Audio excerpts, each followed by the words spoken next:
a un animal légendaire en Australie. En fait, c'est en Tasmanie. Ça s'appelle le tigre de Tasmanie. Et on n'est pas sûr s'il est disparu ou pas. En 1936, on a cessé de le voir et on se demande s'il est disparu ou pas. Une femme a décidé d'aller voir en Tasmanie s'il y en avait encore, parce que d'après la légende, il y en aurait qui se cacheraient et qui pourraient attaquer des hommes.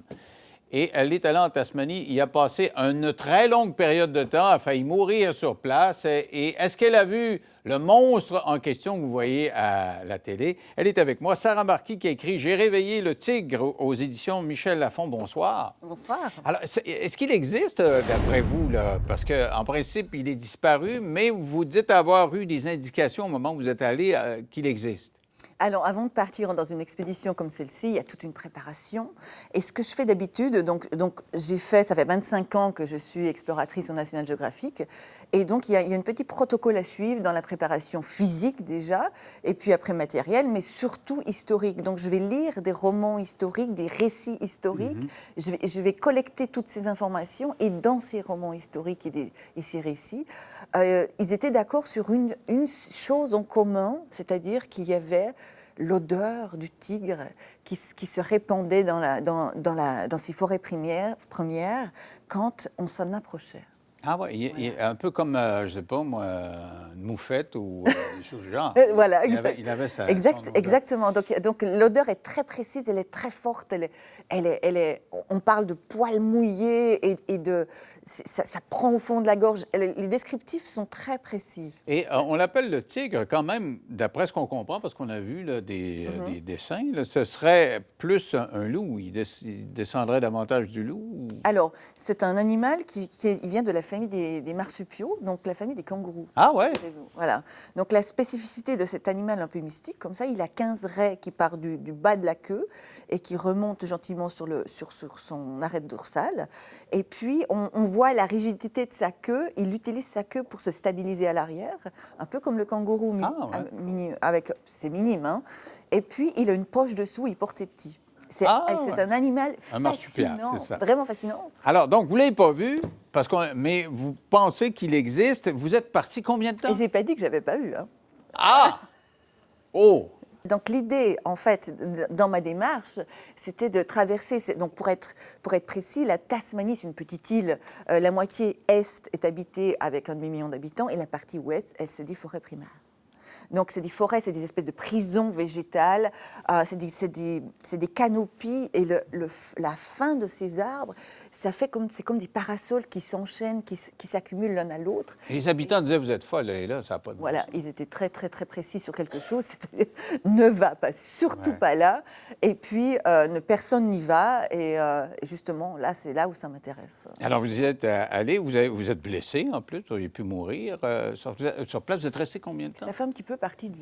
Oui, je comprends, mais oui, mais c'est moins risqué d'être assis ici que d'être là-bas. Vous avez pris ce risque-là, mais vous auriez pu payer de votre vie quand même. Oui, c'est vrai. C'est vrai qu'à un moment donné, j'ai eu plusieurs problèmes. Ces forêts premières, en fait, comme ces arbres ne sont pas touchés par l'homme et n'ont pas été touchés par l'homme, naturellement, ces arbres centenaires tombent et emportent d'autres arbres avec eux. Et à ce même moment, bien, moi, je suis là, j'essaie de naviguer dans ces forêts qui sont très, très denses en végétation, ce qui fait que j'arrive très peu à progresser.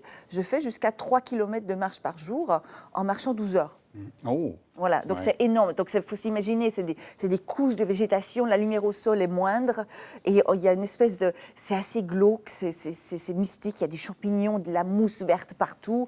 C'est une ambiance mystérieuse. Vous êtes la seule humaine là-dedans. Voilà. Et vous glissez, Je glisse malheureusement en suivant le bord d'un ravin pour pouvoir... aller à la base de ce ravin, traverser la rivière et remonter.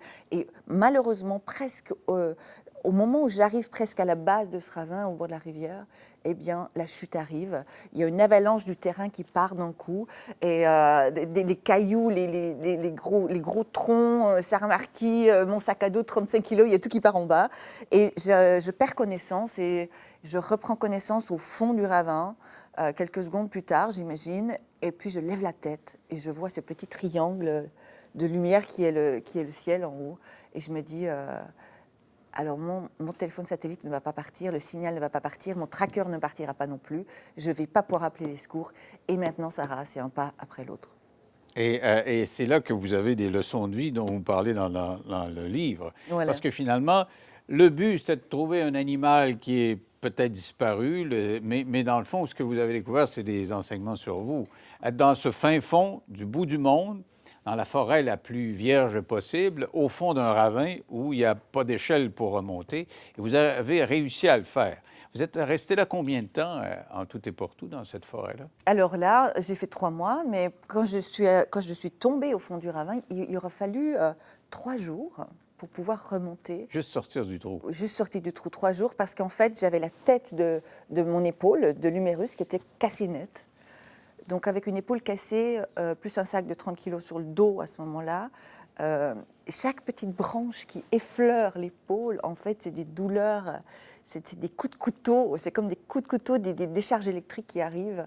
Et ben là, il faut serrer les dents et c'est un pas après l'autre. C'est là où il faut avoir cette connaissance, cette expérience de la douleur et se connecter dans l'instant. Et chaque pas, c'est une petite victoire. Un pas à la fois. Si vous voulez, on va aller à la pause. Du retour, vous me dites ce que vous avez tiré comme leçon, vous n'avez pas trouvé. Vous me dites, vous ne voulez pas trop le dire, vous l'avez vu ou pas, là, mais ce que vous avez tiré comme leçon dans 3 minutes après la pause, là, tout de suite.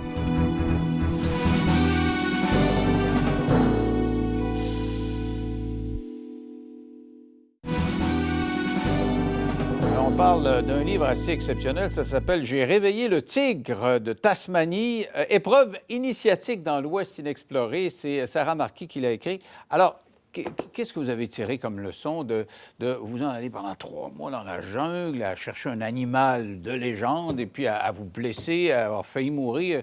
Quelle sorte de leçon on peut tirer de ça? Alors, je ne vais plus jamais manger de champignons, ça c'est sûr. Vous étiez dans le champignon tout le temps. Voilà. Mais à part ça, il y a vraiment des leçons de vie incroyables, de résilience. On remarque qu'en fait, en nous, on a toutes ces capacités, on a cette force de vie, cette lumière qui brûle, comme une espèce de feu qui brûle en nous. Et on a cette capacité de surmonter un petit peu près tout. Et on est tous, surtout et toutes, des Superman et Superwoman.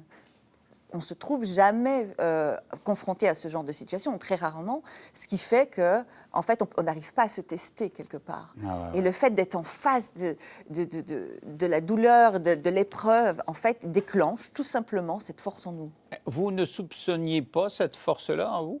Alors, Parce que si vous faites ça, parce que c'est pas votre première expédition, puis vous l'avez fait là-bas là, pendant 3 mois, et juste l'idée de partir, il faut avoir une idée de soi-même quand même.